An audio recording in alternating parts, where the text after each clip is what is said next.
Meu irmão, minha irmã, nós já estamos no 4º domingo da Quaresma.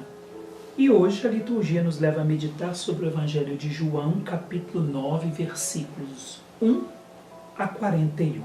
É claro, não vou ler todo o Evangelho, porque é um Evangelho extenso, mas vou ficar apenas com alguns detalhes desse Evangelho. O Evangelho começa dizendo assim, que naquele tempo, ao passar, Jesus viu um homem cego de nascença. Interessante, um homem sem nome, e se ele não tem nome, o Evangelho vai dizer que ele apenas era um cego de nascença. Por que não tem nome? Se ele não tem nome, nós podemos dizer que ele representa toda a humanidade. Representa você, representa a minha vida, eu sou esse cego de nascença, você também é esse cego de nascença, a humanidade inteira é esse cego de nascença. Então, ao passar, Jesus viu um homem sem nome que representa a humanidade. E o Evangelho dá um detalhe ainda, cego de nascença. Interessante que nós podemos dizer que esse homem, ele também pode ser, já que ele representa toda a humanidade, ele também representa o primeiro homem, Adão. Então nós poderíamos dizer, ao passar Jesus viu Adão, Jesus viu a humanidade, cego de nascença. Vamos compreender por que ele é cego de nascença? Isso nós encontramos lá em Gênesis capítulo 3, versículos de 4 a 7, para dizer que ele é cego de nascença. E o maior sofrimento no Novo Testamento, na cultura judaica, um dos maiores sofrimentos de um cego não era não poder ver e caminhar com seus olhos aí abertos e vendo como nós vemos. Mas uma das maiores dores era de não poder ler a Torá, de ler a palavra de Deus, de ter essa graça de poder pegar a palavra de Deus e ler a palavra de Deus. Então isso era uma dor profunda. Primeiro uma dor física, de não poder ver, enxergar aí da maneira que todo mundo faz, mas ao mesmo tempo uma dor espiritual, de não poder olhar as letras que o próprio Deus escreveu com a sua mão. Então essa era uma dor mais profunda. Então esse homem já tinha nascido cego. Então nunca teria essa graça de poder ler a palavra de Deus, de contemplar as letras da palavra de Deus escrita pelas mãos de Deus. Então, para dizer que era Adão, vamos colocar esse homem como Adão, representando toda a humanidade. Nós vamos em Gênesis, capítulo 3, versículo 4 a 7, que diz assim: Mas a serpente respondeu à mulher, já no período lá da tentação: De modo algum morrereis. Pelo contrário, Deus sabe que no dia em que comerdes da árvore, vossos olhos se abrirão, e sereis como Deus, conhecedores do bem e do mal. A mulher viu que seria bom comer da árvore, pois era atraente para os olhos e desejável para obter conhecimento. Colheu o fruto, comeu dele e o deu ao marido ao seu lado, que também comeu. Então os olhos de ambos se abriram e, como reparassem que estavam nus, teceram para si tangas com folhas de figueira. A serpente disse que os olhos abririam. E realmente os olhos abriram e viram que estavam nus, desprovidos da graça de Deus. O que significa esses olhos se abriram? Se abriram realmente para ver que perderam a graça, que estavam desprovidos da graça, que não tinham mais a graça. Na verdade, os olhos abriram para dizer que eles ficaram cegos. Podiam contemplar a Deus, podiam ver e viver da graça, ter um olhar espiritual. Eles se olhavam e não viam que estavam nus, porque estavam revestidos do poder, da vida e da graça de Deus. Agora os olhos abriram e viram que estavam nus. Na verdade, ficaram cegos, não conseguiam mais ver a palavra criadora de Deus, não conseguiam mais ver a própria vida de Deus, não conseguiam mais ver a vida de Deus, a vida que Deus tinha sonhado para eles, não conseguiam mais ver a própria graça de Deus na vida deles, ficaram cegos. Então esse homem cego de nascença é esse Adão, é essa Eva que ficaram cegos, enganados pela serpente. ao invés de enxergar, acabaram ficando cegos. O Evangelho vai dizer assim, no versículo 3. Versículo 2. Os discípulos perguntaram a Jesus: Mestre, quem pecou para que nascesse cego? Que existia essa mentalidade, né? Nasceu cego porque alguém pecou, o pai ou a mãe. Ele ou seus pais? Jesus respondeu: nem ele, nem seus pais pecaram.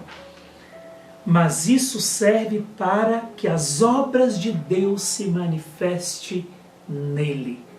Aí a gente pode se perguntar, obras de Deus? Esse homem nasceu cego para que as obras de Deus se manifestassem nele? Quais obras? Quais são essas obras de Deus? Nós poderíamos dizer que faz parte das obras de Deus a recriação do homem.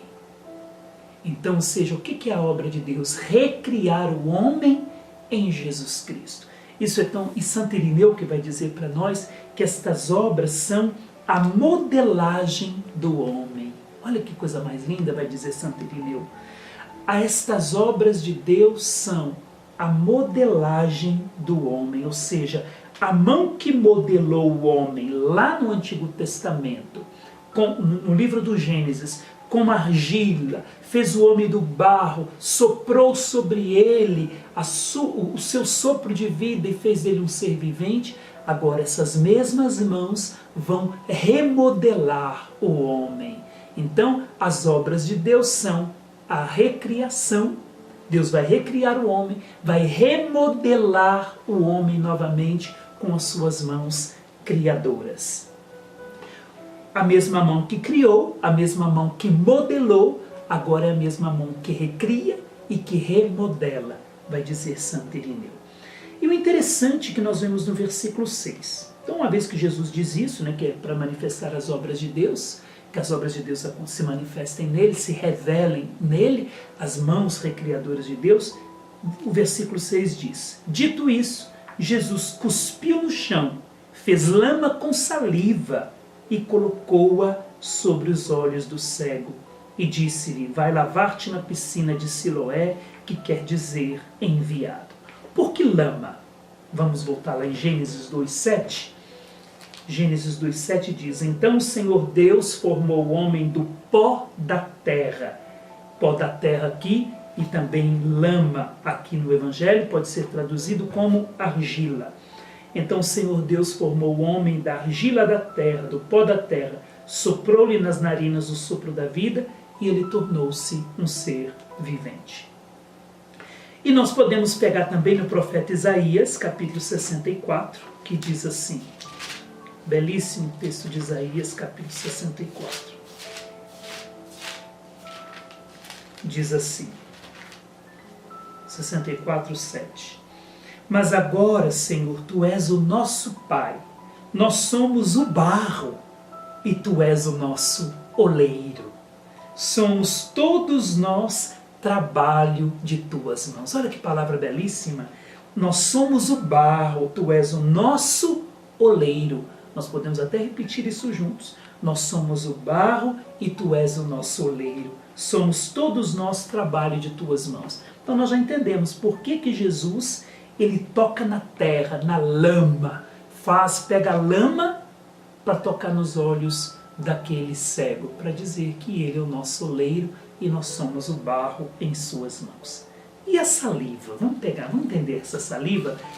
Nós entendemos essa saliva lá no Salmo 45, Salmo 45, versículo 3. Diz assim: Tu és o mais belo dos homens, nos teus lábios se espalha a graça, por isso Deus te abençoou para sempre. Então, por que a saliva? De onde saiu a saliva? Dos lábios, da boca, da língua de Jesus. Jesus cospe no chão, mistura saliva na terra, no barro, faz a lama e põe nos olhos do cego. Por quê? Porque dos lábios dele se espalha a graça. Dos lábios dele sai a palavra. No início Deus criou pela palavra, Deus criou o homem, modelou o homem, soprou no homem. O sopro veio da onde? Da boca de Deus. Da boca, dos lábios de Deus, vai dizer o Salmo, sai a graça. Então aqui Jesus, quando ele faz o barro, ele cospe para dizer que dos seus lábios também estão saindo a graça, como na primeira criação. Da boca de Deus saiu a graça, saiu o sopro, saiu a vida para o homem. Então nós vemos aí que a graça transborda dos lábios. Então a lama é a maneira de Deus modela, e a saliva a palavra. No início da criação, Deus criou tudo pela palavra, modelou o homem e soprou nele, da sua boca, o hálito de vida. Aqui Jesus faz novamente o barro e a sua saliva, que é a própria palavra que sai da sua boca, vai então remodelar os olhos, refazer, recriar, tirar a cegueira desse homem. O cego vai lavar na piscina de Siloé, que quer dizer enviado. Jesus já disse que ele é o enviado do Pai. Então vai se lavar em mim mesmo. Eu sou essa grande piscina que te darei de beber, que lavarei os teus olhos e te farei novamente. Interessante, irmãos e irmãs, que nós estamos aqui, então, contemplando Jesus que toca nos olhos de Adão. Jesus que toca, ele veio para isso, para tocar nos olhos cegos da humanidade. A humanidade que se tornou cega, foi cegada pela serpente, agora os seus olhos se abrem definitivamente para ver. Eu dizia que o maior sofrimento de um cego na Sagrada Escritura é não poder ver as letras da palavra de Deus. Quando esse cego abre os olhos, porque ele foi se lavar no enviado, que é a piscina de Siloé, quem que ele contempla mais tarde? Não mais as letras da palavra, mas a própria palavra que se fez carne. A sua dor física e a sua dor moral e espiritual foi-se embora, porque ele foi remodelado, recriado, e nele se manifestou a graça de Deus. Peçamos ao Senhor que Ele nos remodele, que Ele nos refaça, que Ele coloque a lama feita com a sua saliva nos nossos olhos, no nosso coração, na nossa vida, e nos remodele novamente, e nos tire da cegueira espiritual e nos faça contemplar a sua glória. É isso que nós pedimos ao Senhor nesse domingo. Remodela-nos, Senhor, e queremos mergulhar nas tuas águas. Tu és a nossa piscina, porque tu és o enviado de Deus. Deus nos abençoe e nos liberte de todo tipo de cegueira espiritual.